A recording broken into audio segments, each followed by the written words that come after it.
Selamat datang di video pembelajaran. Tema 5 pahlawanku, subtema 1 perjuangan. Para pahlawan.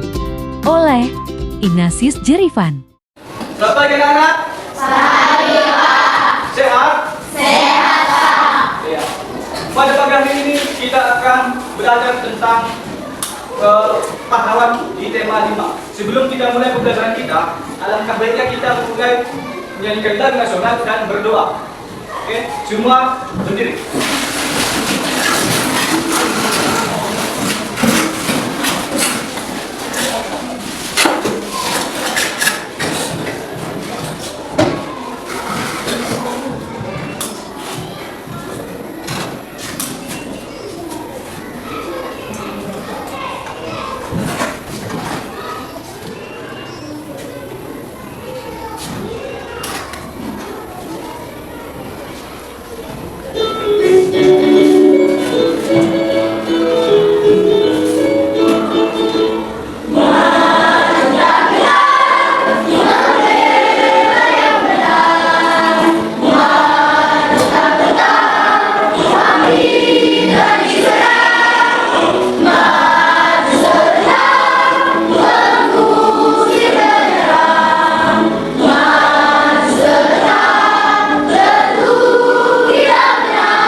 Baiklah, materi kita pada pagi hari ini adalah pahlawanku tema 5, subtema 1 perjuangan para pahlawan.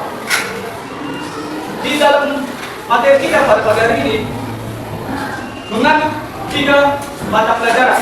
Yang pertama itu bahasa Indonesia, yang kedua IPS, yang ketiga IPA. Di mana nanti di bahasa Indonesia kita akan menonton sebuah video pembelajaran, kita akan mengamati dan melihat apa-apa saja yang ada di dalam video tersebut. Yang kedua nanti setelah kita nonton video, kita akan mengkoreksi ulang atau mengamati ulang apa yang kita sudah amati dalam video tersebut, dan kita akan paparkan bersama-sama. Yang ketiga, setelah itu kita akan mempraktekkan sebuah praktek IPA tentang sifat-sifat cahaya.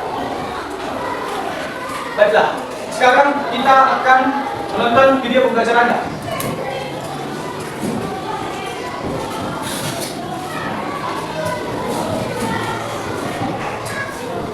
Halo Sobat Pintar, apa kabar? Semoga kalian selalu sehat dan tetap bersemangat ya.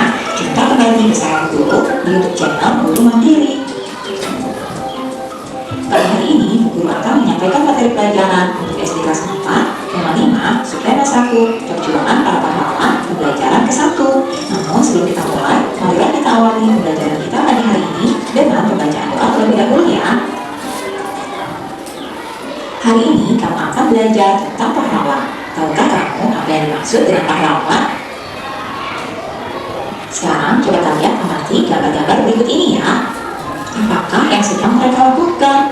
Pada gambar pertama, ada Siti, Benny, dan teman-temannya sedang menjenguk teman yang sakit. Kemudian pada gambar kedua, ada 2 orang anak yang sedang mengamati dan memelihara alam serta lingkungan sekitar. Dan pada gambar ketiga, ada Dayu yang sedang membantu atasnya. Nah, anak-anak, selanjutnya jawablah pertanyaan-pertanyaan berikut ini ya. Yang pertama, apa yang mereka lakukan? Yang mereka lakukan yaitu menjenguk teman yang sakit, mengamati dan memelihara alam serta lingkungan sekitar, dan juga membantu teman merapikan tasnya. Lalu bagaimana pendapatmu mengenai hal itu? Perlakuan mereka sangat baik dan patut ditiru sebagai anak bangsa yang harus belajar berbuat kebaikan sejak dini, sehingga menjadi terbiasa jika sudah dewasa nanti.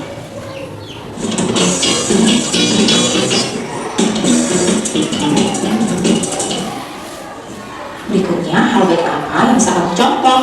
Hal baik yang bisa dicontoh yaitu menjenguk teman yang sakit agar cepat sembuh dan tak sedih atau kesepian, memelihara dan mengamati lingkungan agar menambah keaslian dan pengetahuan kita, serta membantu teman yang kesusahan agar senang kembali.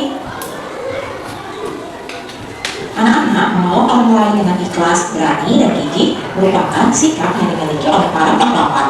Untuk menghargai mereka, kamu bisa meneladani sikap kepahlawanannya dalam kehidupan kita sehari-hari.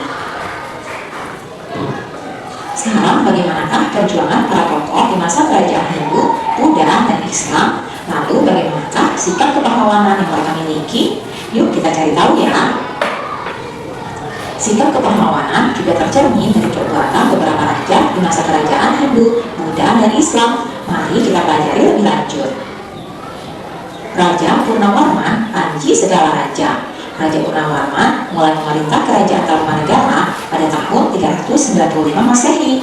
Pada masa pemerintahannya, ia selalu berjuang untuk rakyatnya. Ia membangun saluran air dan memberantas perontak.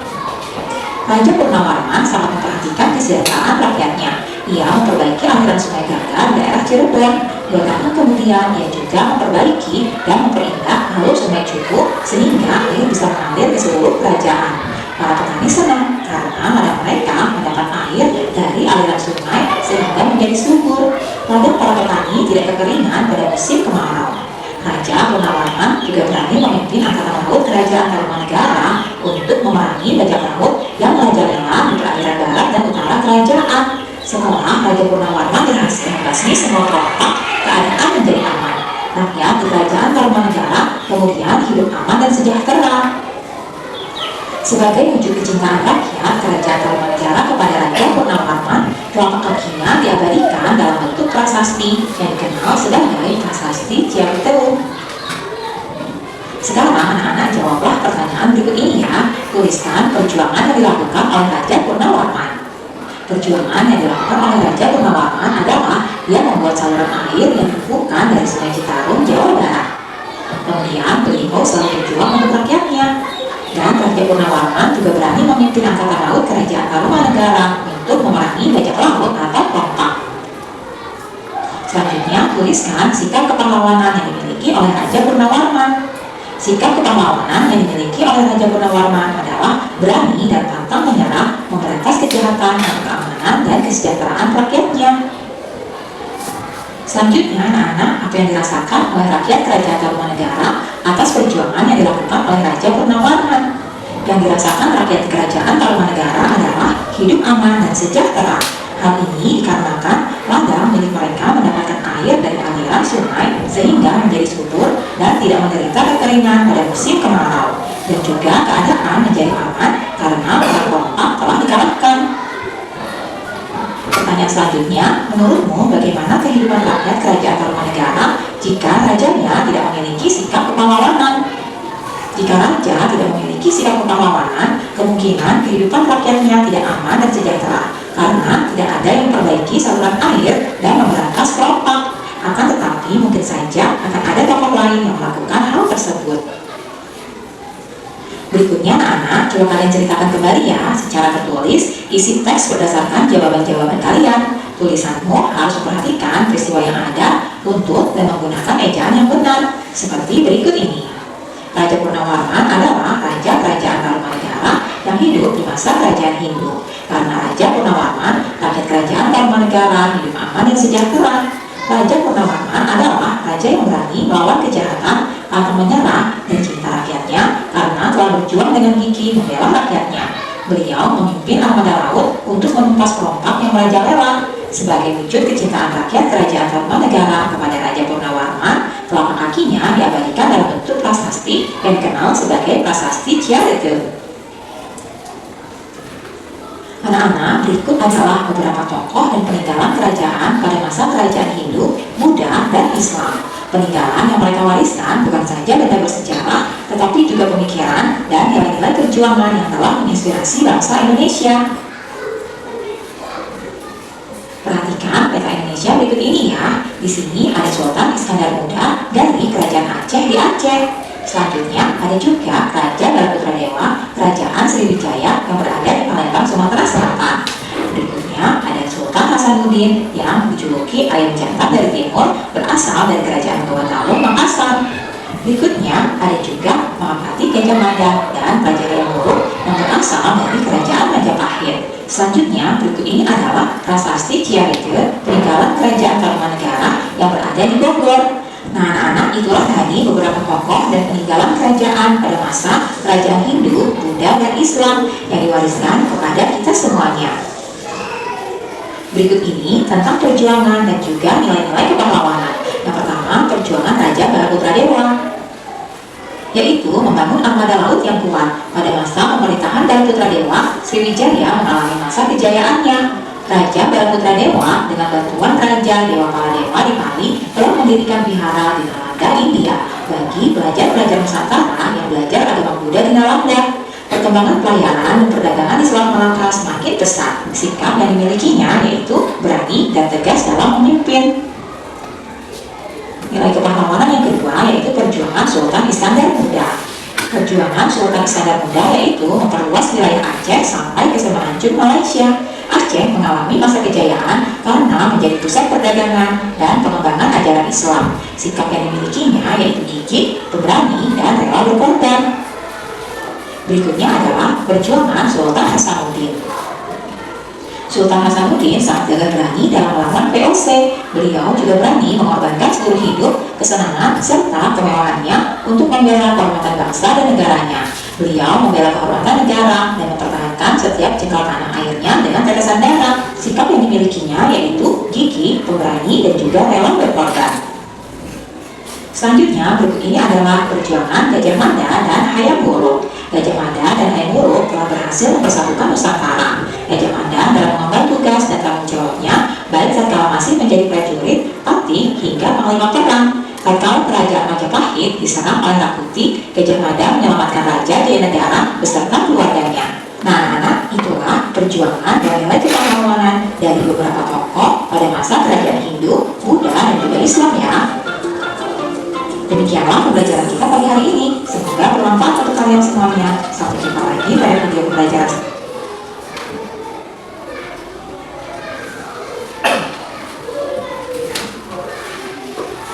Oke, kita tadi sudah melihat di dalam video apa saja materi pembahasan kita pada pagi hari ini. Nah, sekarang Bapak mau mereview lagi atau mengulang apa saja yang sudah kita amati dalam video tersebut. Nah, coba kita buka dulu kita halaman 1. Nah, tadi pada video tersebut di gambar buku ini ada juga, ya kan? Nah, coba yang kita ingatkan dalam video tersebut apa saja yang mereka lakukan pada gambar yang ada di buku. Coba, siapa yang mau menjawab? Apa yang mereka lakukan? Menjenguk teman yang sakit, mengamati dan memelihara alam dan lingkungan sekitar, membantu teman merapikan tasnya. Iya. Di gambar tersebut ada yang sedang menjemput temannya yang lagi sakit, yang kedua sedang melakukan penanaman tumbuhan, ya kan? Yang ketiga sedang membantu kawannya memasukkan buku ke dalam tas. Iya. Yang kedua, bagaimana pendapatmu mengenai gambar tersebut? Coba, siapa yang mau? Bagaimana pendapatmu mengenai hal sebagai? Iya. Yang patut kita contoh dari gambar tersebut adalah yang pertama itu kepedulian terhadap sesama, ya kan? Nah, yang kedua keasrian pada lingkungan, ya kan? Yang ketiga saling tolong menolong, ya kan? Oke. Coba kita lanjut ke halaman 2.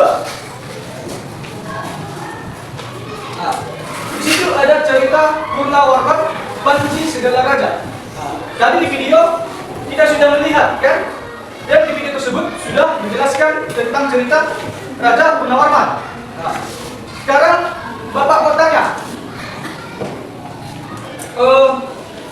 dalam cerita Raja Purnawarman Panji Segala Raja, Bapak mau tanya dulu, perjuangan apa yang dilakukan oleh Raja Purnawarman? Ayo, siapa bisa menjawab? Perjuangan yang dilakukan oleh Raja Purnawarman adalah dia membuat saluran air yang dihubungkan dari sungai Cairan Jawa Barat. Beliau selalu berjuang untuk rakyatnya. Raja Purnawarman juga berani memimpin angkatan laut kerajaan Negara untuk memerangi bajak laut. Iya. Perjuangan yang dilakukan oleh Raja Purnawarman yang pertama tadi adalah dia melakukan pembuatan air, ya kan? Air yang dari Sungai Citarum ke sawah, supaya sawah yang di Jawa Barat atau di penduduk rakyat itu sawahnya supaya jadi subur, ya kan?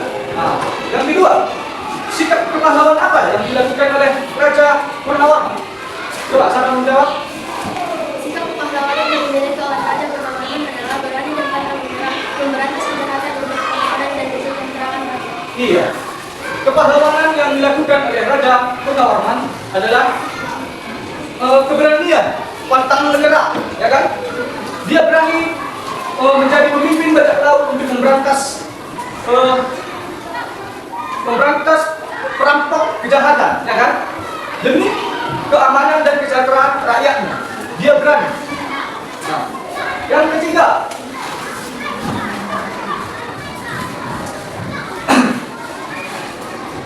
apa yang dirasakan Kerajaan Tarumanegara atas perjuangan yang dilakukan oleh Raja Purnawarman? Ayo, siapa yang bisa? Yang dirasakan rakyat kerajaan Tarumanegara adalah hidup aman dan sejahtera. Hal ini dikarenakan darah milik mereka mendapatkan air dari aliran sungai, sehingga menjadi subur dan tidak menderita kekeringan pada musim-musim kemarau. Dan juga keadaan menjadi aman karena para perempuan telah dikalahkan. Iya. Perasaan yang dirasakan Kerajaan Tarumanegara adalah rasa yang menjadi senang, ya kan? Senang karena sudah dilindungi oleh Raja Purnawarman, maka mereka jadi aman, ya kan? Raja Purnawarman itu melakukan banyak hal di dalam rakyat Tarumanegara. Yang keempat, menurut pendapat dia, kehidupan apa yang ada kerajaan Tarumanegara jika raja tidak memiliki sikap pahlawanan? Ayo, siapa yang menjawab?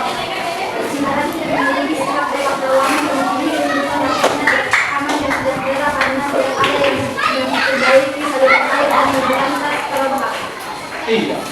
Apabila kerajaan Tarumanegara tidak memiliki raja yang kepahlawanan, mungkin kerajaan tersebut akan hancur, akan tertinggal jauh, ya kan? Nah, jadi kesimpulannya, pahlawan itu seorang yang dianggap dan berjasa sebagai pelindung dan pemberantas kejahatan yang ada di dunia. Nah, dalam arti luasnya, siapapun yang rela berkorban demi kebaikan dan keadilan itu bisa disebut sebagai pahlawan. Sama persis dengan yang dilakukan oleh Raja Purnawarman, ya kan? Dia rela berkorban demi rakyatnya untuk memberantas kejahatan. Nah, oke. Kita lanjut pelajaran kita di halaman 7. Nah, di halaman 7 ini kita disuruh untuk mempraktekkan atau mengamati apa-apa saja sifat-sifat cahaya. Di situ ada 4 cahaya, ya kan? Yang pertama itu cahaya merambat lurus. Yang kedua, cahaya menembus benda bening. Yang ketiga, cahaya dapat dipantulkan. Yang keempat, cahaya dapat dibiaskan. Nah, di depan kita, ada depan Bapak, ada alat-alatnya. Sekarang kita akan praktekkan satu per satu, ya kan? Nah, kita praktekkan awal itu cahaya merambat lurus seperti pada gambar tersebut, ya kan?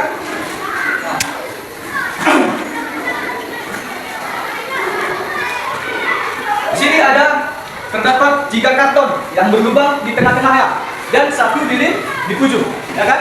Nah, Bapak akan hidupkan lilinnya.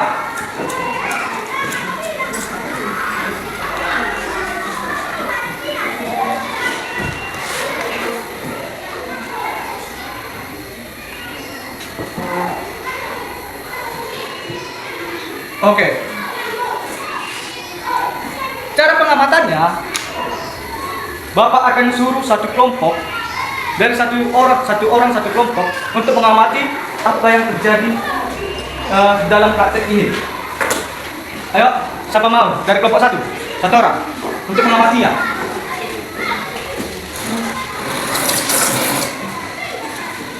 Cahaya merambat lurus adalah Bukan. Maju ke depan untuk mengamati.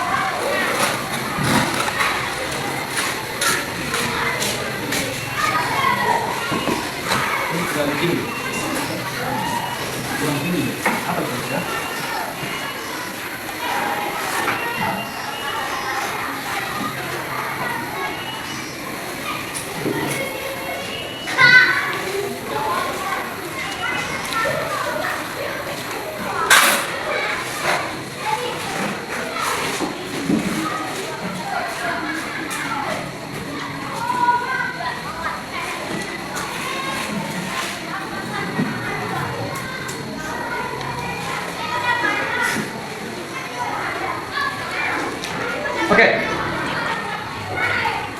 Oke. Ayo coba lihat dari lubangnya, apakah betul dari lubang-lubang ini nampak lilin menyala? Nampak? Nah, apabila kita geserkan satu karton tersebut, lubang tersebut, kalau dilihat lagi, apakah nampak? Coba. Tidak. Nah, berarti itu contoh cahaya merambat lurus. Apabila kita geser dia, itu akan tidak kelihatan, ya kan? Oke, dulu. Kelompok 2, ayo maju.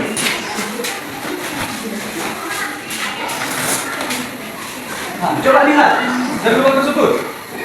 Kelihatankah? Nah, kalau kita geser, apa nampak lagi? Ini. Oke, duduk. Kelompok 3, Tatara.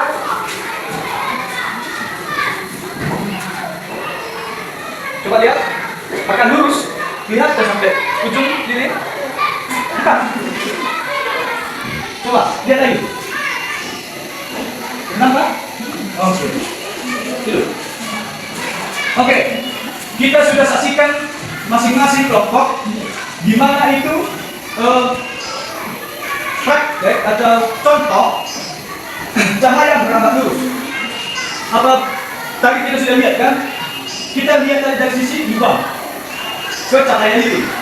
Kalau dia sejajar, itu akan kelihatan sampai ujung lilin.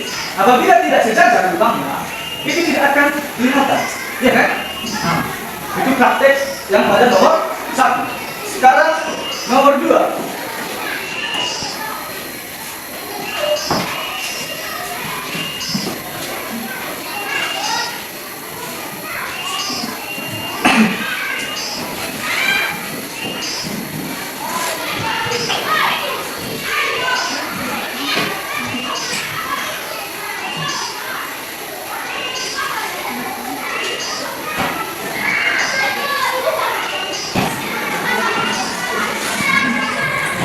Gas kosong.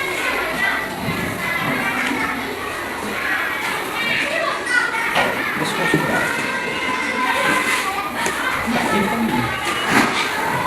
Gas kosong.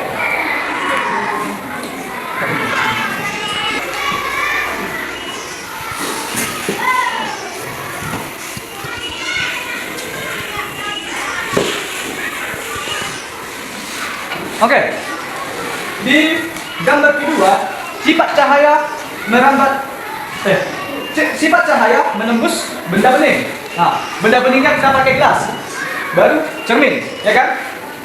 Kita akan buktikan apakah bisa tembus atau tidak.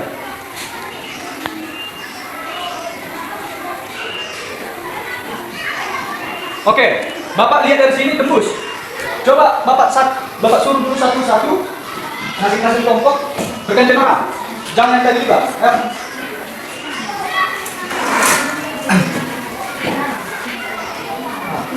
Apakah dapat menembus? Menembus kan? Iya. Hidup. Ayo dari kelompok. Apakah tembus kan? Iya. Sekian. Tembus? Oke. Oke. Kita sudah lihat dan kita sudah praktekkan sifat cahaya menembus benda tersebut. Ya kan? Senter tadi, Bapak senterkan ke gelas yang bening, tembus ke cermin, ya kan? Tembus. Kalau misalnya kita tutup dia, itu tidak akan tembus. Karena apa? Karena kita sudah melakukan benda yang gelap.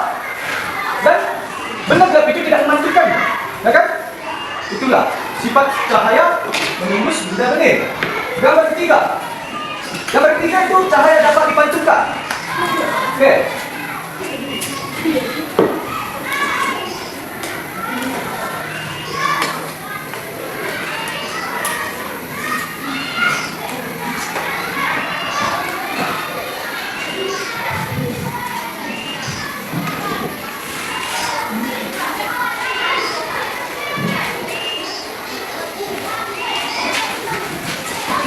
Oke.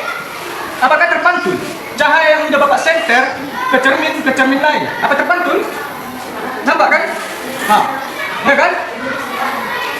Ini tidak perlu Bapak suruh satu-satu karena sudah jelas kelihatan, ya kan? Nah, itu adalah sifat cahaya yang dipantulkan. Yang terakhir yaitu cahaya dapat dibiaskan.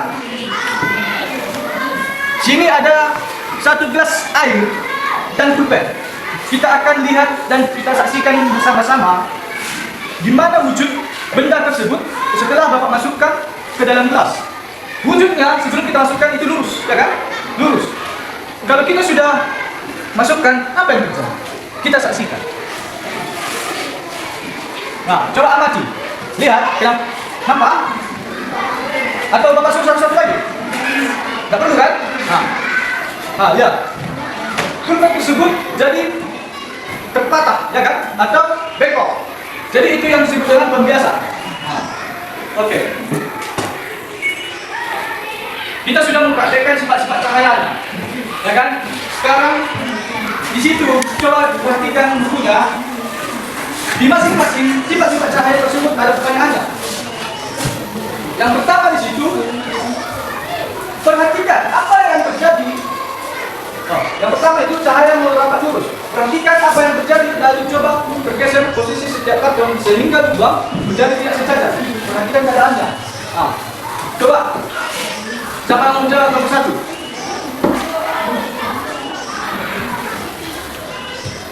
Ya. Cahaya merapat lurus adalah cahaya yang bergerak atau menyebar dalam.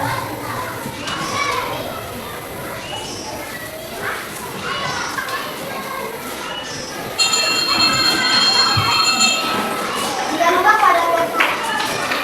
lubang pada ketiga karton sejajar, cahaya akan terlihat menembus ketiganya. Namun, jika satu karton bergeser sehingga tidak sejajar, cahaya tidak terlihat.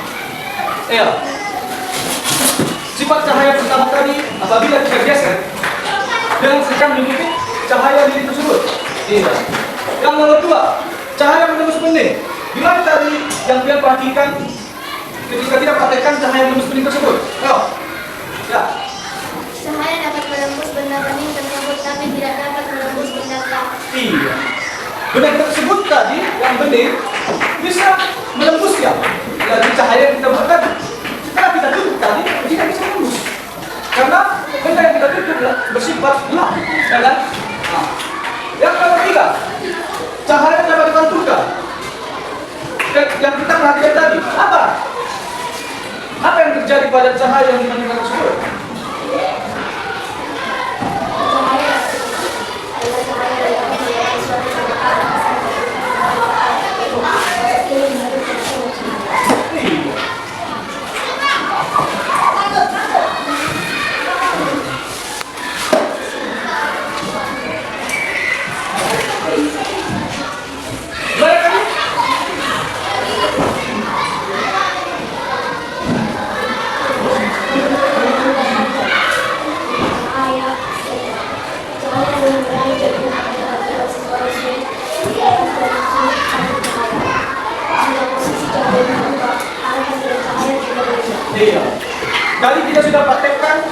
pantulan cahaya ke cermin dan ke cermin lain. Itu dibantu dengan piring kita kan? Apabila kita geser dia cerminnya, itu juga ikut bergeser karena pantulannya lurus, ya kan? Dan dipantulkan sama cermin. Oke. Yang keempat, cahaya dapat dibiaskan. Tadi sudah lihat, kita sudah lihat tadi yang keempat, cahaya pembiasannya, ya kan? Nah, coba siapa yang mau menjawab atau memberi? Gimana tadi reaksi ketika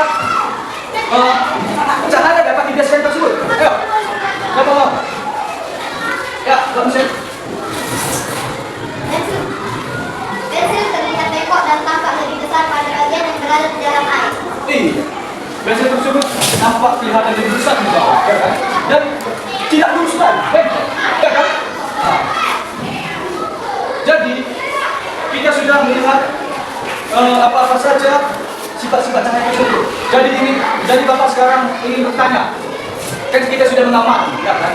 Berarti kita sudah tahu apa-apa saja arti-arti dari pengamatan tersebut, ya kan? Apa saja sifat-sifat cahaya tersebut artinya, ya kan? Nah, sekarang Bapak mau bertanya, apa itu yang dimaksud dengan cahaya berambat lurus? Coba, siapa mau menjawab? Ya.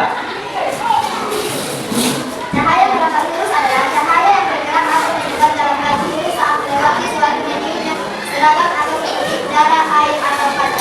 Iya. Itu pengertian dari cahaya berambat lurus adalah disebut dari situ penyebar, ya kan? Penyebar. Nah, yang kedua, apa yang dimaksud dengan cahaya menembus benda-benda tersebut? Ayo. Ya. Cahaya menembus benda-benda adalah cahaya yang dapat lewat atau melewati benda-benda yang transparan atau berhaluan seperti Iya. Cahaya yang menembus benda-benda, artinya tadi cahaya dapat diluruskan, menembus, ya kan? Tidak terhalang apapun. Kenapa? Karena yang kita cek tadi cahayanya bersifat transparan, jadi dapat dia berambat lurus, ya kan? Menembus dia tembus. Nah, yang ketiga, apa yang dimaksud dengan cahaya yang dipantulkan?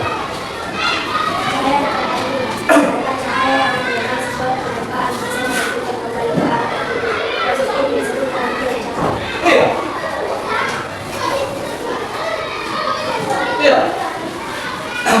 Cahaya yang dapat dipantulkan itu cahaya yang searah. Kita pantulkan cahaya tersebut ke cermin, itu tetap searah yang dipantulkan. Tidak akan berubah bentuk atau jadi berigi-berigi, dia tetap lurus. Seperti apa kita sentuh ke cermin, itu akan terjadi pada pantulan cermin tersebut, ya kan? Yang keempat tadi, apa yang dimaksud dengan cahaya pembiasaan? Ayo, siapa mau? Siapa yang tahu? Oke. Cahaya dapat dijelaskan adalah hal-hal cahaya yang berubah berbeda perapatannya, seperti dari udara ke air atau dari air ke kaca. Peristiwa ini disertai biasa seperti Cahaya dapat dibiaskan. Cahaya itu arah merambat cahaya biasa berubah ketika melewati batas medium atau seperti yang kita katakan tadi, udaranya itu di atas sebelah sini, ya kan? Nah, jadi mediumnya adalah air, ya kan? Nah, jadi pergeseran terjadi di tengah-tengah, ya kan? Antara udara dengan air, ya kan? Nah, jadi pembiasan itu terbengkok atau berbelok, ya kan? Nah, oke? Padahal kita sudah selesai, kita sudah mengetahui apa saja materi kita pada pagi hari ini. Nah, dan yang pertama kita mengamati video tentang pahlawanan, dan yang kedua kita tahu apa arti pahlawanan. Yang ketiga adalah tentang sifat-sifat cahaya, ya kan? Oke, kita akhiri pelajaran kita hari ini. Sekarang Bapak mau kasih tugas. Coba kalian kaji semua dalam bentuk rangkuman apa saja materi kita pada hari ini. Benar? Itu tugas itu. Oke. Sebelum kita akhiri pembelajaran, ada baiknya kita lakukan berdoa. Semua berdiri.